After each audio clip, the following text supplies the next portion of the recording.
He announced, "I'm engaged to someone else. We've been seeing each other for months." While still living in my house, I said, "Congratulations to you both." Then I had him escorted out by police that evening and changed every lock and security code. That was the moment my entire life tilted, sharp and sudden, like a floor giving way beneath me. I never imagined a 4-year relationship would end with a single, casual confession delivered over dinner in the home I paid for, where my boyfriend Bradley had been living rent-free for more than 2.5 years. The strangest part? He looked excited. He'd cooked dinner that night, real effort, not his usual half-hearted pasta.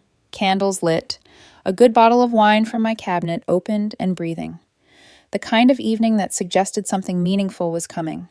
Maybe a job offer, maybe an apology for how distant he'd been, maybe even a conversation about our future. Instead, as soon as we sat down, he inhaled deeply, straightened his posture, and smiled in a way that felt wrong, too bright, too eager. Not for me, but for something he'd been dying to reveal. "I have to tell you something," he said, voice warm. Warm, as if good news were coming. Then came the blow. "I'm engaged to Veronica. We've been seeing each other for months." No ring, no dramatic gesture, just words, clean, sharp, devastating, spoken with the enthusiasm of someone sharing vacation plans. For a moment, the entire room felt suspended. The candles flickered. My pulse thudded in my ears.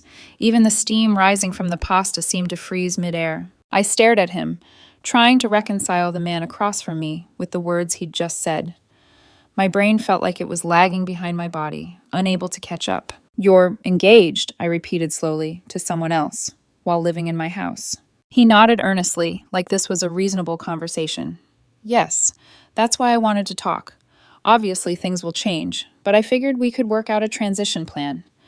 Maybe I stay another month or two while Veronica and I look for a place." The audacity was so breathtaking it forced a short, disbelieving laugh out of me. It wasn't humor, it was shock. Pure, crystalline shock at a level of delusion I had never encountered before. I stood up without a word, walked to the cabinet, and poured myself a scotch, my hand steady in a way my heartbeat wasn't. The burn grounded me, pulled me back from the surreal fog swallowing the room. I turned to him, glass in hand. "Congratulations to you both," I said, my voice calm and razor-sharp. His shoulders relaxed in relief, as if he'd feared I might dare to react like a normal human being. "Wow," he said, smiling. "I was worried you'd be upset." I set the glass down and met his eyes. "Bradley," I said quietly, "pack your things." It was the moment everything changed, not gradually, not with hesitation, but instantly, like a match striking. He didn't know it then, but his comfortable life, built on my generosity and blind trust, was already disintegrating. By the end of the night, he'd be standing outside my home while police escorted him away. And he never saw it coming. People like to believe that women who make decisive, life-changing choices were always strong. But before that night, before the calm voice, the scotch, the police, and the locks clicking shut behind Bradley, I wasn't the woman who could end a relationship with a single sentence. The moment that changed everything didn't arrive with warning. It didn't come with tension, suspicion, or any dramatic pause. It came casually, almost carelessly, while I was twirling a forkful of pasta he'd placed in front of me, expecting nothing more than a strained attempt at normalcy after weeks of emotional distance. Bradley sat across from me, unusually energized, watching me with an anticipation I couldn't decipher. For once, his attention wasn't on his phone or on some imaginary crisis about his freelance work. His eyes were bright, almost unnervingly so. "I've been meaning to talk to you," he said, as if he were about to ask whether I liked the seasoning in the food. I looked up, waiting. Instead of an explanation for the distance, instead of accountability, instead of a conversation about our relationship, he inhaled deeply and delivered it like good news. "I'm engaged to Veronica. We've been seeing each other for months." Just like that. The words were simple. The impact wasn't. My fork slipped, landing against the plate with a dull clink. Heat rose in my face, not from embarrassment, but from the sudden rush of disbelief flooding through me. For a long moment, I didn't speak. Couldn't. He watched me with a smile that made my stomach turn. He wasn't nervous. He wasn't guilty. He was proud. "I wanted you to be the first to know," he said casually, as if we were discussing a movie release. "She proposed yesterday. We're really excited." Excited. The word tasted metallic in my mouth, sharp enough to cut. "You're engaged," I said slowly, "to another woman, while living here with me." "Yes," he replied, the smile unwavering. But don't worry, I've been thinking about logistics.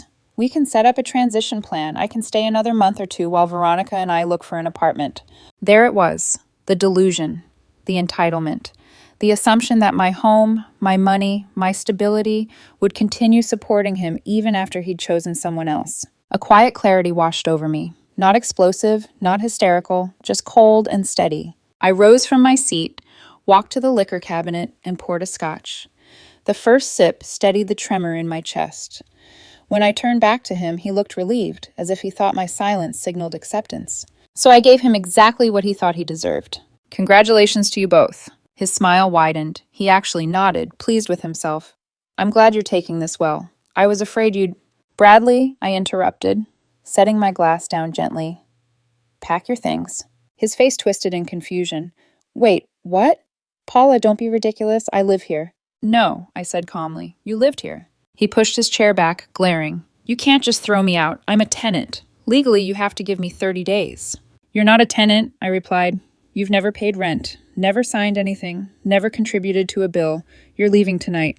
This is emotional abuse, he snapped. I have nowhere to go. Call your fiancée, I said. She made herself part of your future. Let her handle your present. He grabbed his phone and started recording, narrating the situation loudly, twisting every detail into a victim story. I simply pulled out my own phone and dialed 911. His eyes widened. Paula, are you serious?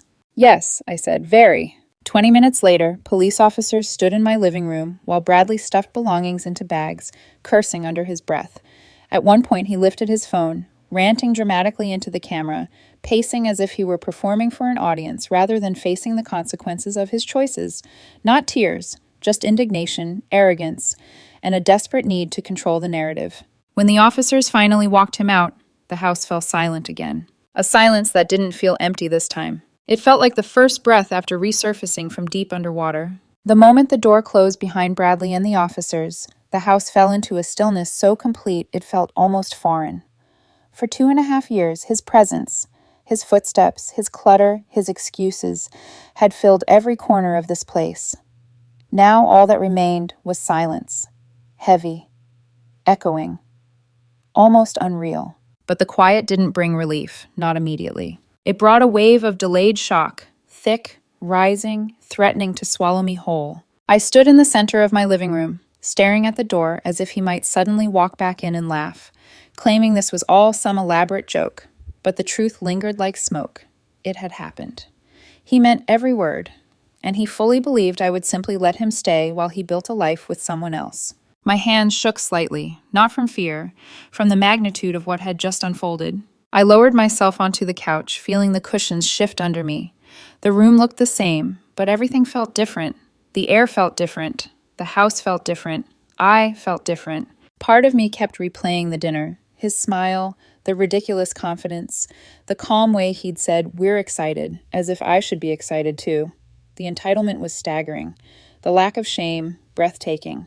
And underneath the shock was something heavier. How long had he seen me as disposable? How far back did the lies go? How many moments had been fake without me realizing? Every answer hurt more than the last. I rested my head in my hands. The betrayal wasn't just that he'd been with another woman. It was the way he presented it, as if I was merely a logistical inconvenience in his upgrade plan, as if my home, my stability, my care were things he could casually step over on his way to something he believed he deserved more. The audacity of it all made my chest ache. I didn't cry. Not then. The tears would come later, in quieter moments. But right now, my body responded with something calmer, colder.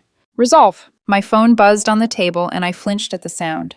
A flood of texts from Bradley popped up. We should talk. You overreacted. I have rights. Veronica thinks you're being cruel. We just need time to figure things out. I turned the screen face down. Let him scream into the void. He had made his choices. He didn't get to revoke the consequences. But even as anger simmered beneath the surface, another emotion threaded through it. Exhaustion. The kind that settles into your bones and makes you wonder how many moments you ignored in order to hold on to someone who wasn't holding on to you. Eventually, I stood, forcing myself to move. Action felt safer than stillness. I checked the locks, every one of them. I walked through the house, turning on lights, grounding myself in familiar shapes and shadows. But when I entered the bedroom, a different kind of heaviness hit me. His clothes were still hanging in the closet. His cologne still sat on the dresser. His half-read book still rested on the nightstand. Evidence of a life intertwined with mine, now severed in a single night. I opened drawers and began removing everything that belonged to him. Shirts, socks, jackets. Each item felt like lifting a small weight from my chest. By the time I finished, 3 garbage bags sat by the wall. His entire presence boiled down to disposable plastic. A part of me paused, wondering how I'd tolerated so much for so long. But another part answered quietly, because when you love someone, you believe their better self will return. You ignore the small cracks until the entire foundation collapses. And collapse it did. I sat on the edge of the bed, staring at the bags. The house felt different again. Not lighter, not yet, but less burdened.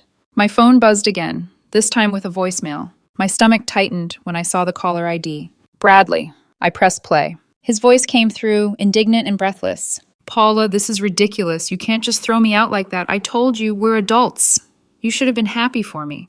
Veronica thinks you're being spiteful. I'll come back tomorrow for the rest of my stuff. Don't make this harder than it needs to be. I deleted the message without finishing it. For the first time in a long time, I felt the faint stirrings of something like power. Not revenge, not triumph. Clarity. Bradley wasn't just someone who betrayed me. He was someone who never valued me to begin with. And now, finally, I had stopped valuing his opinion of me in return. Tomorrow, everything would escalate. But tonight, in the quiet aftermath of devastation, one truth settled deep into my bones. I might be hurting, but I wasn't broken. Not anymore. I was softer, more patient, more willing to believe that love could outlast inconvenience, disappointment, or imbalance.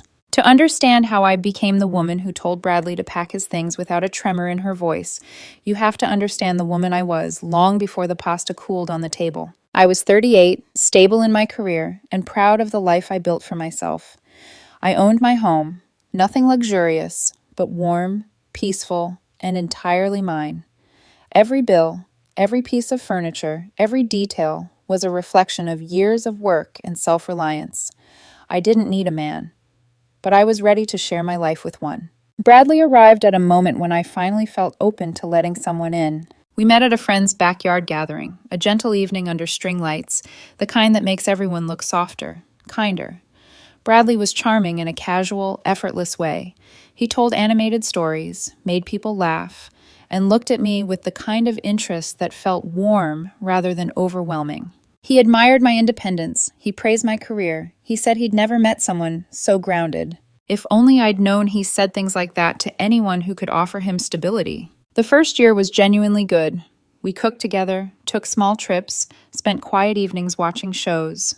He worked as a freelance designer, irregular income, irregular discipline, but I chose to believe in his potential. When he suggested moving in to help us both save money, I told myself it was practical, that it was a step toward building a future, that it wasn't a red flag that he pushed for it just as his freelance work hit a dry spell. I didn't realize then that his definition of saving money meant I would slowly begin paying for everything. At first it was small, a grocery bill here, a utility payment there. Then it became routine. I paid the mortgage, the insurance, the food, the dates. And Bradley's contributions evaporated. He always had a reason. A client ghosted him. A payment was delayed. He needed time to focus on creativity. I convinced myself it was temporary. I convinced myself this was what relationships required. I convinced myself he would find his footing eventually. His family certainly didn't help. They adored me as long as I carried him. But every time Bradley shirked responsibility, they brushed it aside with a laugh. He's creative, they'd say. Creative minds don't fit into normal boxes. Those excuses kept him soft and kept me tired. Then there were the subtle early cracks, things I ignored because acknowledging them would require confronting a truth I wasn't ready for. He became distracted, more protective of his phone, less affectionate, more vague about where he was going and who he was meeting. When he mentioned Veronica for the first time, it was casual, too casual, a client, a friend from a project, someone who gets his artistic side. Every explanation sounded reasonable on its own, but together they formed a pattern I forced myself not to see. Because sometimes love makes you blind, but more often love makes you hopeful, and hope can be even more dangerous. Looking back now, the path to that dinner table was lined with red flags I painted white, and Bradley let me paint them. Because as long as I didn't question him, he didn't have to question himself. Every downfall has a beginning. Quiet, almost forgettable moments that only reveal their meaning in hindsight. Bradley's betrayal didn't come out of nowhere. It unfolded slowly, like a cold draft sneaking into a house through an unseen crack. You don't notice at first. Then one day you're shivering, wondering when the warmth disappeared. The signs were all there. I just didn't want to see them. It began with his sudden need for workspace days. Bradley claimed he needed new energy, new scenery, new inspiration. He'd leave mid-morning with a laptop and the kind of manufactured enthusiasm that felt more like a performance than motivation. At first I encouraged it. Everyone needs space. Everyone needs air. But his workspace days grew longer, later, less consistent. He'd come home smelling faintly of perfume, not mine, something floral and soft, lingering just long enough to unsettle me. It wasn't enough to accuse him, just enough to disturb the quiet of my thoughts. His phone changed too. It used to be abandoned daily on countertops, nightstands, the couch, but suddenly it became glued to him, always face down, always muted, always angled away from me. When I asked, lightly, why so secretive lately? His reaction was defensive and instantaneous. I'm not. Why are you acting paranoid? Is this because you make more money? You think I'm cheating on you? It was a pivot so sharp it left me breathless. Somehow my question became my fault, and he knew exactly how to make me retreat. He always had that talent, twisting logic into a shape that made me doubt myself instead of him. Our routines shifted. Nights together became sporadic. He stopped reaching for my hand or leaning into me on the couch. His laughter faded, replaced with polite smiles that felt like masks. When he left the house, he began dressing better. Collared shirts, styled hair, spritzes of cologne he used to save for our date nights. When I complimented him, he shrugged, distracted, like he wasn't dressing for me at all. Maybe that's when I first felt the ghost of someone else in the room. Even then, I tried to bridge the distance. I asked about his work, offered help, suggested budgeting so money wouldn't be so stressful. But every attempt felt like a stone dropping into a bottomless pit. No ripple, no response, no shift. And then her name surfaced. Veronica. He said it casually, like she was nothing more than background noise. A client, a collaborator, someone who understood his artistic side. But every time he mentioned her, something in him brightened just a little, a flicker, a spark, the kind I hadn't seen directed at me in months. I asked simple questions, the kind any partner would ask. How did you meet? What are you working on together? Why so many meetings? His responses were smooth, practiced, too polished. She's just a friend. You're overthinking. You should trust me. Gaslighting dressed as reassurance is still gaslighting. The worst part wasn't the suspicion. It was the slow fading of connection, like watching someone walk further into a fog, step by step, until only a silhouette remains. I wasn't afraid he was cheating. I was afraid he wasn't choosing me anymore. There's a particular ache in loving someone who's already halfway out the door. You start freezing parts of yourself, hoping to take up less space so they'll stay. You silence your instincts so you won't seem insecure. You wait for a version of them that isn't coming back. I kept hoping things would get better. He kept planning his exit, and neither of us said a word. The morning after Bradley was escorted out of my house, I woke to the kind of silence that feels staged, too still, too intentional, as if the world was bracing for what would come next. And it didn't take long. My phone buzz-eyed nonstop from the moment I turned it on. Texts from Bradley, missed calls, notifications from social media, even follow requests from strangers who clearly had no business knowing my name. Men like Bradley don't disappear quietly. When they lose control, they look for new ways to reclaim it. His first messages were predictable. We need to talk. You overreacted. I'm getting a lawyer. Veronica thinks you treated me horribly. I'm coming back for my things today. I placed the phone face down on the table. I wasn't going to entertain any of it. But later that morning, someone sent me a screenshot. Bradley had gone live on Instagram. He filmed himself pacing outside his sister's house, ranting to the camera about being illegally evicted, claiming I was unstable, insisting I snapped because he found real love. His voice was theatrical, indignant, dripping with the faux victimhood he'd perfected over the years. Veronica added fuel, reposting his video with a caption. This is what toxic people do when you try to leave. Stay strong, babe. I laughed, not because it was funny, but because it was so wildly disconnected from reality, it felt like satire. Around noon, my doorbell rang. I checked the camera feed. Bradley again. He was alone this time, but holding his phone out in front of him, recording. Of course he was. He angled the camera toward the door before I even opened it. See? She locked me out, he announced to whoever was watching. I cracked the door just enough to speak. You need to leave.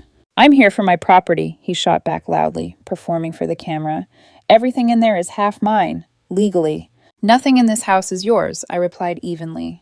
That's not what my lawyer says. You don't have a lawyer. His jaw twitched. He lowered the phone slightly, not off, just enough to talk without the theatrics. Veronica thinks you're doing this out of jealousy. There it was again, the delusion. The rewriting of reality to fit the story he liked better. I'm doing this because you don't live here anymore, I said. Find another stage for your drama. He stepped back, annoyed that he wasn't getting the reaction he wanted. This isn't over, he muttered into his phone before walking away. But the escalation didn't stop with him. A few hours later, my phone rang again, from a number I didn't recognize. The voice on the other end was tight, uncertain, and familiar only because Bradley had mentioned her in passing years ago. It was his mother. Paula, she said, I need to understand what's going on. Bradley came here this morning saying you threw him out without warning, that you were unstable, that he'd been trying to leave for months and you refused. Of course, he'd run to the safest audience, family, people predisposed to believe him. But I wasn't going to argue. I wasn't going to defend myself emotionally. I simply told her the truth. I explained the dinner, the engagement announcement, the months of deception, the freeloading, the entitlement, the police. I kept my voice calm, factual, steady. When I finished, the line went silent. Then she exhaled shakily. He said you two were basically roommates, that he told you he was leaving months ago. He didn't, I said simply. He said you threatened him. I didn't. Another long pause, heavy, then, I'm so sorry, Paula. We suspected something was off, but he lies so easily when he's cornered. His sister told me he's been introducing Veronica at family events for weeks. That part caught me off guard. Family events, plural. He wasn't just cheating, he was double living.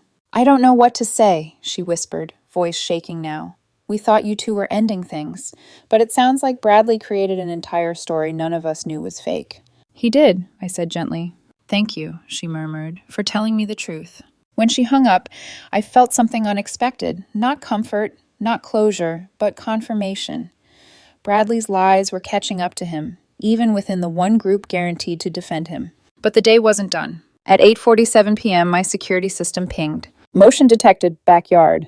My stomach tightened, not in fear, but in irritation at the predictability. I opened the camera feed. Bradley. Again. This time with 3 other men. 2 of them strangers, one vaguely familiar from a photo on his social media. They walked toward my sliding door, checking the handle, muttering amongst themselves. One man even tried lifting the frame slightly, testing for weaknesses. I pressed the panic button, called the police, stayed inside. This time, the police arrived quickly. Breaking and entering gets priority. One of the men was cuffed immediately. Bradley and the others were cited, warned that any further attempt would result in arrest. Bradley shouted excuses, blaming me for recording him, blaming his mother for turning on him, blaming Veronica for pushing him into this, blaming everyone but himself. The officers ignored him. They asked me a single question. Do you want trespass orders filed? Yes, I said. When they finally escorted him away, something inside me settled. Not triumph, not satisfaction. Just a quiet, grounded certainty. He was losing control of the story, and for the first time, I didn't feel responsible for saving him from it. After the police left that night, the house fell into a kind of silence I had never experienced before. Not peaceful, not comforting, but hollow. Like someone had pressed pause on my life and left me alone inside the static. The adrenaline wore off slowly, too slowly, leaving behind a raw ache that didn't have a name yet. I walked back into the living room, sat on the couch, and stared at nothing.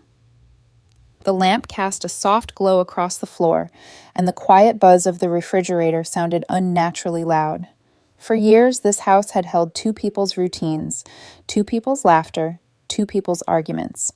Now it felt cavernous, like the emptiness was stretching to make room for all the emotions I hadn't let myself feel. This was the moment everything hit me. Not the anger, not the shock, but the grief. Not grief for Bradley, but grief for myself. Because somewhere in the chaos of the past few days, after all the lies and drama and escalating madness, I finally started to see the full picture. I had spent years loving someone who never intended to love me back in the same way.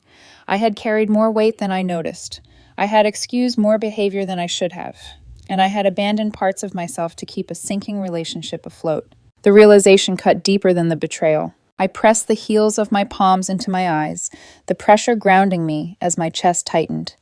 Tears came, not dramatic, not heaving, but quiet, steady, like rain that had been waiting for the right moment to fall. Shame mixed with sadness, confusion with clarity, exhaustion with something that felt strangely like relief. I wasn't crying because I wanted him back. I was crying because I finally understood how much of myself I had lost without even noticing. My phone vibrated beside me, but I didn't check it. I couldn't. The thought of more messages, more lies, more performative outrage made my stomach twist. I turned the phone over so the screen faced the couch cushion. For the first time in days, I couldn't deal with a single additional thing. The emotions kept coming in waves: anger at myself for ignoring red flags, disgust at his entitlement, disbelief at the chaos he created, sorrow for the version of me who thought she couldn't do better. And underneath all of it was a quiet whisper I had been too afraid to hear. You stayed too long, you knew it wasn't right, and you kept hoping it would change. Hope can be tender, hope can be kind, but hope can also chain you to something that's killing you slowly. As the hours passed, the house began to feel too small for everything I was feeling. I walked from room to room, touching objects I'd bought, arranged, maintained, reminders of the life I'd built alone, and the life Bradley had comfortably enjoyed without contributing to it. In the bedroom, his lingering scent still hung in the air, faint but present enough to sting. His empty side of the closet looked like a wound, open, raw, accusing. The bed felt too big, the silence too sharp. I realized then that the worst part wasn't losing him. It was realizing he had never truly been mine to lose. He had always been drifting, toward attention, toward validation, toward the next person who would make his life easier. I just happened to be the most convenient stop. And despite everything he'd done, despite the sheer absurdity of his engagement announcement, despite the trespassing and the lies and the performative victim act, a tiny part of me still asked, why wasn't I enough? The question pierced deeper than any of his betrayals, because logically I knew the truth. His choices had nothing to do with my worth. His behavior was a reflection of his character, not mine. But emotionally, it felt like I'd failed at something I hadn't even known I was competing in. I slid down to the floor beside the bed, my back against the frame, and let myself feel every ounce of heartbreak. Not for him, but for me. For the woman who had loved sincerely, believed fully, and received so little in return.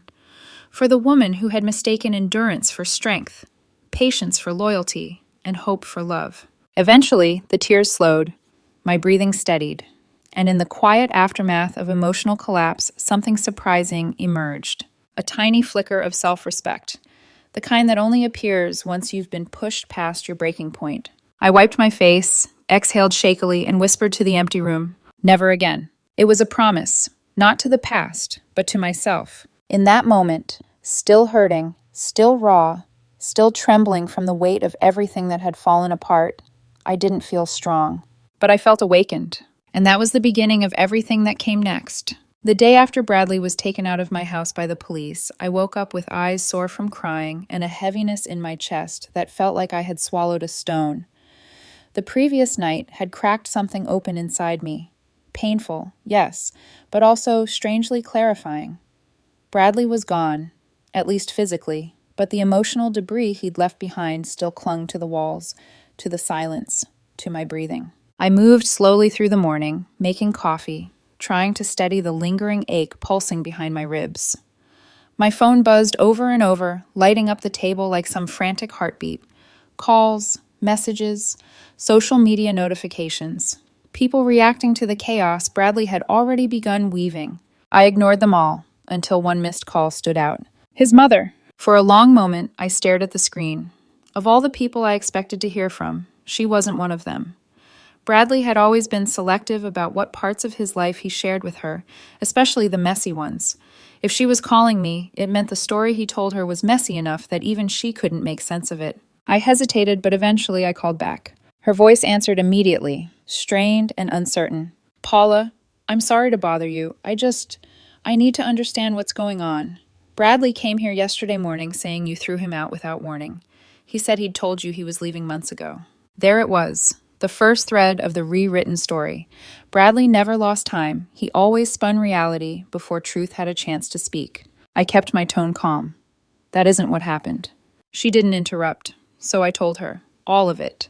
The dinner, the engagement announcement, the betrayal, the police involvement, the trespassing, the escalating lies. I spoke plainly, without emotion, because I didn't need emotion to defend myself. The facts did that on their own. When I finished, the line fell silent for several seconds. Then she exhaled shakily.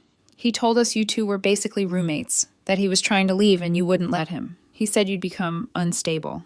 I wasn't, I replied simply. We weren't separated. He was living with me as my partner, until the night he announced he was engaged to someone else. Another long pause. I believe you, she finally said. Her voice wavered. He's been bringing that woman, Veronica, to family dinners for weeks. He told us you knew. He told us everything was mutual. My daughter has been suspicious, but he was adamant. The words hit like cold water down my spine. Weeks. While he was still in my home, still sleeping in my bed, still using my money. He lies, she whispered, almost to herself. And when he's ashamed, he lies even more. This is worse than we realized. I didn't gloat. I didn't feel vindicated. What I felt was something far simpler, a truth settling into place that had been wobbling for too long. I'm sorry, she said quietly. You didn't deserve any of this. Thank you for telling me the truth. When the call ended, a strange stillness came over me. Not numbness, not emptiness, but a lifting, a release. For days, Bradley had been trying to twist the narrative into knots, but this was the first moment the truth had pierced through someone who mattered in his world, and it changed something in me. Because hearing the truth acknowledged by someone close to him didn't heal everything, but it cracked open a door I'd been struggling to see through. What happened wasn't my fault. I hadn't failed as a partner. I hadn't been blind. I hadn't driven him into another woman's arms. I had simply loved someone who thrived on deception. Sitting there in my quiet kitchen, sunlight warming my hands, something shifted inside my chest. The grief didn't vanish, but its grip loosened. The shame dissolved. The confusion cleared. For the first time since the nightmare began, I felt the beginnings of power returning to me. Quiet, steady, undeniable. I wasn't the one unraveling. Bradley was, and I was finally stepping out from under the weight of him. The day after Bradley was taken out of my house by the police, I woke with an exhaustion that didn't just sit in my body. It pressed against my ribs, heavy and unmoving. But beneath the ache, something clearer had started to form, like the fog of the last few days was finally beginning to thin. I moved slowly through the morning, making coffee in a kitchen that suddenly felt too large and too quiet. My phone lit up constantly, messages, mentions, reactions to whatever story Bradley was spinning online. He had always needed an audience, even for his chaos. But then one notification made me stop. A missed call from his mother. Bradley rarely involved her unless he needed sympathy or a shield. For her to call me, something in his story must not have added up. After a moment of hesitation, I called her back. She answered immediately, her voice trembling. Paula, thank you for calling. Please, I need to understand what really happened. Bradley came home saying you threw him out with no warning. He said he told you months ago that he planned to move out. There it was, the rewrite. Instant, clean, convenient. None of that is true, I said gently.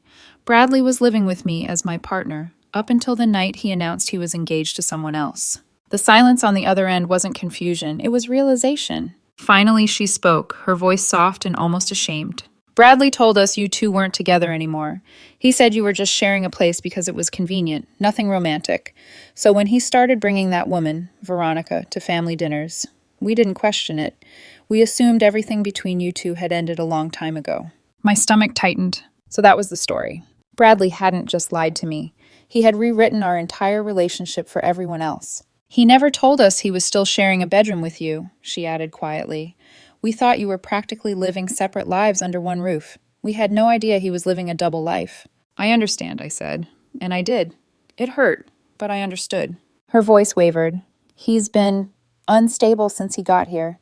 Agitated, snapping at everyone. He won't explain anything. He keeps saying his life collapsed overnight and blaming everyone except himself. My daughter is worried. Of course he was unraveling. Bradley thrived only when he could control the narrative. Now that it was slipping, So was he. I'm sorry you're dealing with that, I said quietly. She exhaled shakily. No, I'm sorry for believing him, for not asking questions, for assuming. A pause. You didn't deserve this. When the call ended, I sat in silence, letting the truth settle. Something inside me loosened. Not forgiveness, but clarity. I wasn't crazy. I wasn't imagining things. I wasn't misreading the situation. He had lied to everyone, not just me. Later that afternoon, Bradley's sister called too. Her tone was careful, almost apologetic. I don't want to intrude, she said, but I think you should know. Bradley isn't okay. He's pacing around, contradicting himself, getting angry when we ask questions. We thought something terrible happened to him, but now we're realizing he wasn't being honest with us either. I didn't offer comfort or advice. It wasn't my place, and it wasn't my burden. But hearing someone else acknowledge his lies, finally, felt like someone had opened a window in a room I'd been trapped in for too long. For days, I had been carrying the emotional wreckage alone, trying to make sense of something senseless. But now, the truth was beginning to reveal itself without me speaking a word. By the time the sun began to set, casting warm, amber light across the floor, something in me shifted. A steadying, a quiet awakening. Bradley's collapse wasn't my responsibility. His consequences weren't mine to soften. His unraveling wasn't my story anymore. For the first time since everything exploded, I felt something that almost resembled strength. Soft at first, then steadier, like a pulse rediscovering its rhythm. He wasn't falling apart because of me. He was falling apart because the lies he lived inside were finally breaking open, and I was no longer holding them together. In the days that followed, the cracks in Bradley's world didn't begin with him or with Veronica. They began with his family. I was finishing my morning coffee when my phone buzzed. His sister's name lit up the screen. I hesitated, then answered. Paula, she said without preamble, her voice stretched thin. I think something's wrong with Bradley. She didn't wait for a response. He's snapping at everyone. He can't sit still. Every time we ask a question, he gives two different answers. First he says you threw him out illegally, then he says you two were never together at all. Nothing he says makes sense anymore. A pause. My mom's worried he's having a breakdown, and if we even mention Veronica, he storms out of the room. He won't let us say her name. None of this surprised me. Bradley's lies were finally collapsing under their own weight. Without me there to stabilize the narrative, he couldn't keep it stitched together. Over the next few days, the updates kept coming, each more chaotic than the last. He's blaming everyone, his sister said in a later call. You, us, Veronica, the police, anyone but himself. He refuses to take responsibility. I didn't respond because there was nothing to respond to. His implosion was predictable and necessary. Then came the legal threat. A man in a cheap suit knocked on my door, delivering a cease and desist letter from Bradley demanding that I return his property, that I stop harassing him, and that I pay $50,000 for emotional distress. My lawyer read it, sighed, and drafted a reply so clean and lethal it could have been framed. The counterclaim was simple. 5 years of back rent, $48,000. Within 24 hours, Bradley's attorney dropped him. In a panic, Bradley attempted to file a self-written complaint at the courthouse, accusing me of emotional abuse and wrongful eviction. The clerk rejected it on the spot. My lawyer called it 3 pages of fantasy stapled together. Bradley's narrative was crumbling, but the real fallout hadn't arrived yet. It came that night. My phone rang again, an unfamiliar number. I almost ignored it until the name appeared. Veronica, I answered, not out of curiosity, out of caution. Her voice hit my ear in a tremor of raw panic. Paula, oh God, please don't hang up. I need help. I waited. It's Bradley, she blurted out. He won't leave my apartment. He's been here all week. He said since I'm his fiancé, he has a right to stay. He follows me everywhere. He watches me sleep. He goes through my phone. He won't let me lock any doors. Her breathing fractured. When I told him to leave, he said he'd call the police and accuse me of assaulting him.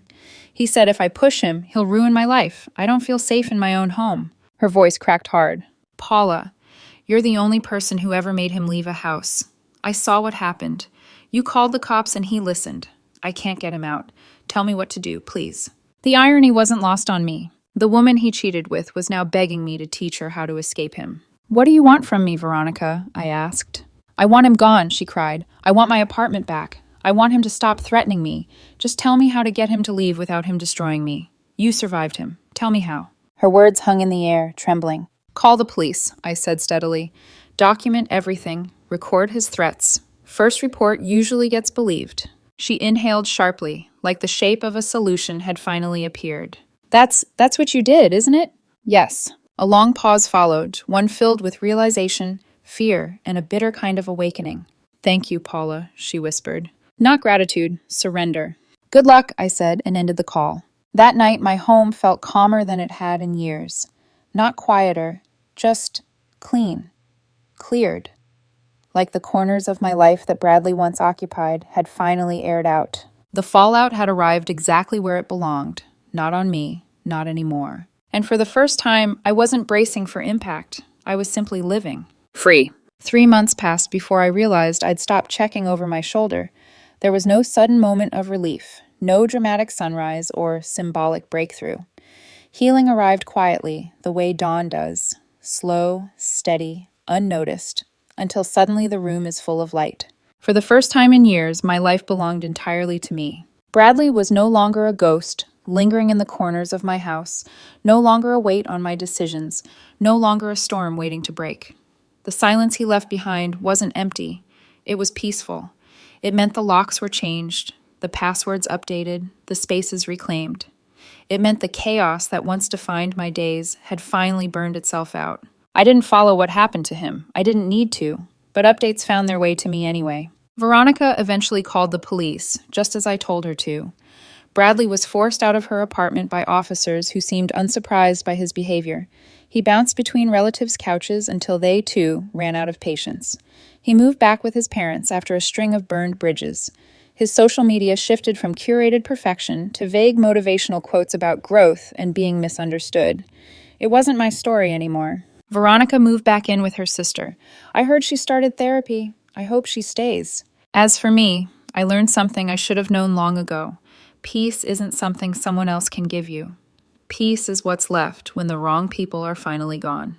I started rebuilding, slowly, deliberately. I rearranged furniture, donated half the things that reminded me of him, painted the hallway a different color. I took myself out to dinner for the first time in months and didn't feel the need to justify the expense to anyone. The quiet no longer felt like waiting. It felt like home. Then, unexpectedly, I met someone new. He didn't try to move into my life. He didn't assume space. He didn't take it. He simply met me where I was, with gentleness, with respect, with accountability. The first time he insisted on splitting a check, I almost laughed from sheer disbelief. Healthy love feels strange after surviving someone who treated you like a resource instead of a partner. But I'm learning. More than anything, I'm learning that the biggest red flag isn't loud. It's quiet. It's entitlement disguised as charm. It's the subtle expectation that you will rearrange your entire world to make room for someone who won't move an inch for you. And the biggest lesson? Leaving isn't the end of the story. It's the beginning. I didn't get closure. I didn't get apologies. I didn't get answers. What I got was something better. My life back. And that, I've realized, is the only ending that ever truly matters.